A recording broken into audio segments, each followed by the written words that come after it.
Em agosto de 2004, durante mais de 2 semanas, Atenas, na Grécia, recebeu a incrível reunião de 11 mil atletas de todo o mundo para os Jogos Olímpicos de Verão, o evento esportivo mais competitivo do planeta.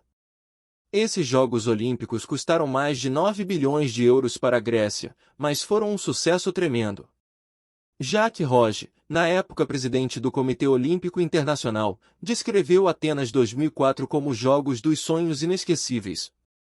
Entretanto, apenas um ano depois, a Comissão Europeia colocaria as finanças públicas da Grécia sob estrita supervisão, marcando o primeiro sinal dos problemas de dívida do país. No período de 2010 a 2018, a Grécia recebeu 3 resgates financeiros da União Europeia e do Fundo Monetário Internacional. Sem esses resgates, a Grécia teria piorado a situação de tal forma que colocaria em risco sua permanência na União Monetária Europeia e sua capacidade de acessar financiamento nos mercados públicos. A Grécia geralmente é vista como uma economia avançada, passou de ser anfitriã dos Jogos dos Sonhos em 2004 para enfrentar credores na maior parte da década de 2010? Tudo começou em 1999. Quando 11 países da União Europeia adotaram o euro como sua moeda nacional. A Grécia queria fazer o mesmo, mas não podia devido às restrições estabelecidas pelos critérios de Maastricht. Esses critérios estipulavam que para adotar o euro, a inflação não deveria ser mais de 1,5% maior do que a média dos 3 Estados-membros com a inflação mais alta, o déficit do governo deveria estar abaixo de 3%, e a relação dívida-PIB deveria estar abaixo de 60%. A Grécia finalmente adotou o euro em 2001, mas apenas após fornecer informações financeiras imprecisas. Isso não seria a última vez que a Grécia manipularia seus números. A adoção do euro permitiu que a Grécia tomasse emprestado a taxas de juros baixas nos mercados públicos. Os governos gregos usaram esses fundos emprestados para expandir programas sociais, reduzir impostos e ampliar o sistema de previdência social. Embora essas políticas fossem aplaudidas pelos cidadãos gregos, preocuparam os detentores de títulos gregos. Quando a grande crise financeira global eclodiu em 2008, as finanças gregas já estavam debilitadas. O déficit orçamentário grego havia aumentado para cerca de 15% do PIB até 2009, comparado aos 18% do PIB no ano anterior.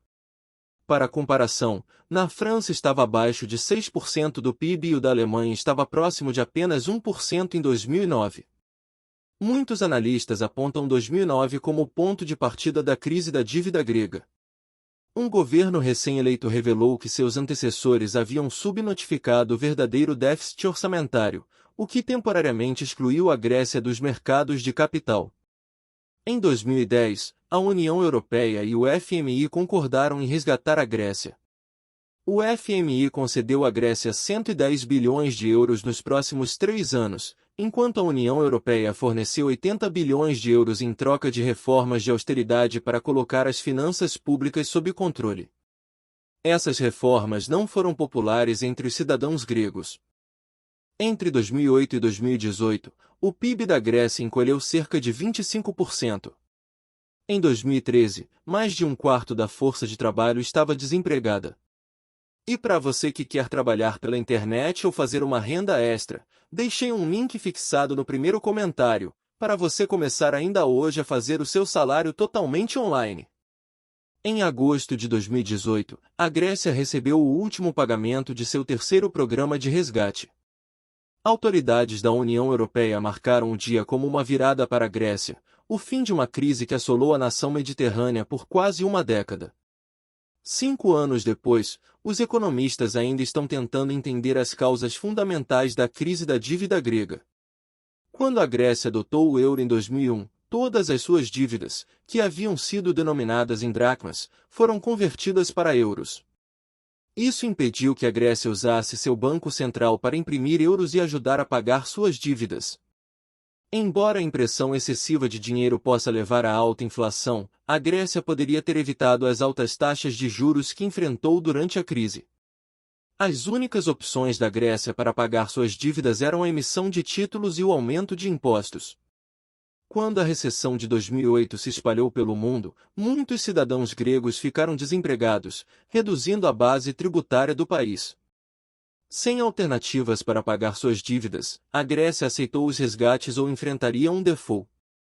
No entanto, um alto nível de dívida por si só não necessariamente causa uma crise. Em 2008, a relação dívida-PIB do Japão era de cerca de 138%, em comparação com os 127% da Grécia. A diferença nos resultados é complexa, mas parte do sucesso japonês se deve à sua competitividade global. Em 2008, o Japão foi classificado como o nono país mais competitivo do mundo pelo Fórum Econômico Mundial, enquanto a Grécia ficou em 67º lugar. A competitividade do Japão nos mercados globais significou que seus investimentos proporcionaram retornos suficientes para cobrir os juros de seus empréstimos, mantendo as taxas de juros baixas. A Grécia, por outro lado, não conseguiu melhorar sua competitividade global, apesar de seu gasto governamental, o que agravou a crise. Hoje em dia o país está voltando a crescer, mas a Grécia tirou uma lição valiosa nesses longos 10 anos de crise econômica. A história da Grécia é uma narrativa cativante repleta de aprendizados para o futuro. E para você que chegou até aqui, deixa seu like e se inscreva para ajudar o canal a criar mais vídeos. Obrigado e até o próximo vídeo.